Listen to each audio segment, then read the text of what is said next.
இப்போ கேப்டன் விஜயகாந்த் இருக்கார் இல்லையா? அப்ப அவர பத்தி நெறைய விமர்சனம், நெறைய விமர்சனங்கள் கிடையாது. அந்த அவரோட இறப்ப பத்தி சரியா?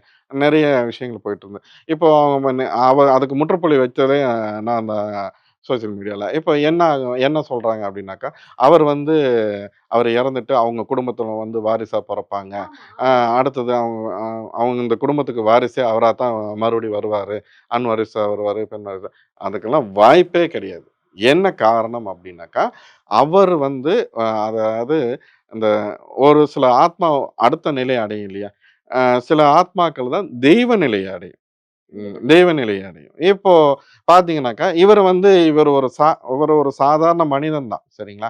ஆனா, அவர் வாழ்ந்த விதத்தில பார்த்தீங்கன்னா, எல்லாராலயும் இப்ப அவர் இறந்தபோது நீங்க பார்த்தீங்கன்னா, காலு ஊனமானவங்க, காலே இல்லாதவங்க கூட அந்த எல்லாரும் அவர வந்தாங்க. தேடி ஆமா சார். இப்படி கண்டிப்பா. யாருக்கும் வந்து கூட்டமோ, ஏதோ யாருக்கும் வந்துர மாட்டாங்க. அதெல்லாம் தன்னை அறியாம ஒருத்தன் மேல கொண்ட பாசத்தால வர்றது. இப்போ இவருக்கு வந்த கூட்டம் இந்த மாரி வந்தவங்க நெறைய பேரு. இது கால் இல்லாதவங்க நெறைய நெறைய பேர் வந்து அவர் மேல அவர வந்து எல்லாரும் பார்த்தீங்கன்னா, சில பேர் வந்து என்னன்னா, இப்போ கடவுளை காண முடியுமா? கடவுளை காண முடியுமா? கடவுள் எங்க வருவாரு?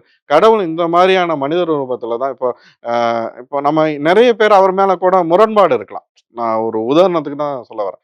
அவர ஒருத்தன் பார்க்குறான் அப்படின்னா, இப்போ நான் உங்களுக்கு ஒரு உதவியா இருக்கேன், இல்ல நீங்க எனக்கு உதவியா இருக்கீங்க, இல்ல ஒரு அந்த வாழ்க்கைக்கு ஒரு முக்கியமான ஒரு நேரத்தில ஒரு உற்ற நண்பனோ, ஒரு தோழனாவோ, ஒரு அம்மா, அப்பாவோ யாரோ ஏதோ ஒரு விஷயத்தில அவனோட வாழ்க்கை அங்கருந்து அவன் தான் அவன் கடவுளா இருப்பான். அப்போ அந்த மாரி இவர் செஞ்ச காரியம் வந்து அவர வந்து எல்லாருமே தெய்வமா தான் பார்க்க ஆரம்பிச்சாங்க. அவரோட ஆன்மாங்கிறது வந்து தெய்வ நிலை அடைஞ்சிருச்சு. சரிங்களா? இப்ப அந்த தெய்வ நிலை அடைஞ்சத கொண்டு வந்து நீ வந்து எனக்கு வாரிசா வந்து பிறந்துரு. இது கிடையவே கிடையாது. அவரோட ஆன்மாங்கிறது தெய்வ நிலை. இந்த சார் இதுல ஒரு விஷயம் சார் குறுக்கிடதுக்கு கோச்சுக்காதீங்க.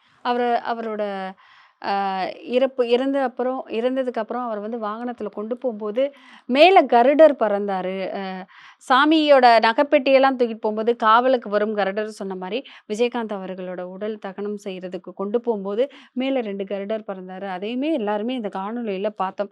அதுவும் வந்துட்டு ஒரு தெய்வ நிலை அடைஞ்சுட்டாங்க அப்படிங்கிறதுக்கு நான் இப்ப அதத்தானே நான் உங்களுக்கு நான் சொல்லிட்டு இருக்கேன். நான் அவரோட ஆன்மாவ பத்தி இவ்ளோ விளக்கம் இருக்கு. இப்ப அதான் மறுபிறவி பிறப்பாங்களா? இது எல்லாத்துக்குமே நம்ம அந்த ஒரே இதுல அந்த நான் பதில சொல்லிட்டேன் இல்லையா? அவரோட ஆன்மாங்கிறது தெய்வ நிலைய அடைஞ்சிருச்சு. அந்த தெய்வ நிலைய அடைஞ்ச ஆன்மாங்கிறது அவங்க குடும்பத்தில வாரிசா பிறப்பானா அதுக்கான வாய்ப்பே இல்ல.